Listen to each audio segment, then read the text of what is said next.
Hey guys, Mars Noob Slap with the Gravity Project here, and this video is going to be on ice tanking. So I had a few people that I know in my circle that went ice and just needed a tank loadout, and I figured now would be a good time to make that video. Ice tanking is really super easy in my opinion. It's pretty reliable, and it can take some pretty heavy hits. With survival mode coming out, I'd say ice is a pretty decent tank for a lot of the newer players. It's not as great as Earth or Atomic would be in the high rounds, but it's definitely very reliable for rounds 1 through 10 approximately. So as long as you're only trying to get platinum, ice is a very sturdy tank.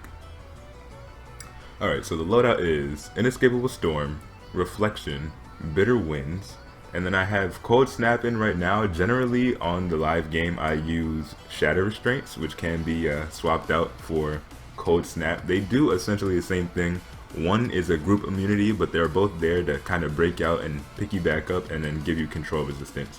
So the only difference here being is that Shatter Restraints is a group immunity, and Cold Snap gives you an additional chill effect, which allows you to get your ice armor faster. And ice armor is basically additional innate shielding after you have it. So after you've gained 5 chill effects, you will get your ice armor.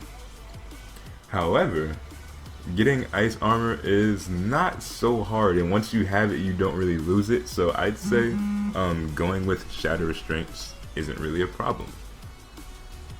Alright, so when you encounter a group of ads, it's always, well, when you encounter anything in general, it's always better to lunge and then pull them to you, because obviously you're running with the group. So if you pull the ad toward you, you're pulling them toward the group as well, and then they're facing the group, which is how they're going to do damage. What you want to do is you want to lunge to them, and then I guess hit an AoE pull like Bitter Winds. You're going to hit Bitter Winds in Ice's case, and then you want to turn their back to the group. So really you'd want to be on the other side of the ad that I'm looking at, so that their back is facing the group and that the group doesn't have to worry about taking damage from that particular enemy.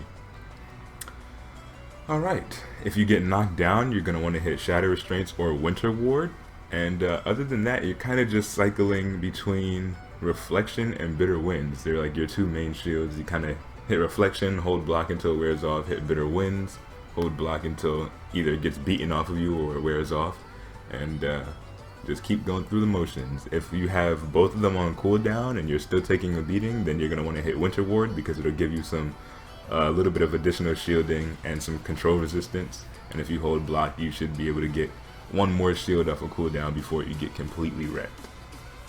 And so last but not least, I'm going to show you the solo target pull. This is like if you have a boss and you want to get the boss away from some ads, or you're doing something that requires 2 tanks and you want to get the boss back from the other tank. I'm using Mesmerizing Lasso. You can also use Frost Knight, but I prefer Mesmerizing Lasso because if your dom is high enough to stun the strong ad or the boss that you are fighting currently, they're more susceptible to additional pulls after that. So to stun them and bring them all the way to you, unlike Frost Knight. So to bring them all the way to you, and then if you want to pull them even further away from the group, they're susceptible to additional pulls. So see how he's stunned, then I can run back and pull him one more time, and he's way far away from the group now. Alright guys, so that was pretty much it. Tell me if this was helpful. I'm Mars Noob Slap with the Gravity Project. Like, comment, rate, and subscribe, and I will see you all next time.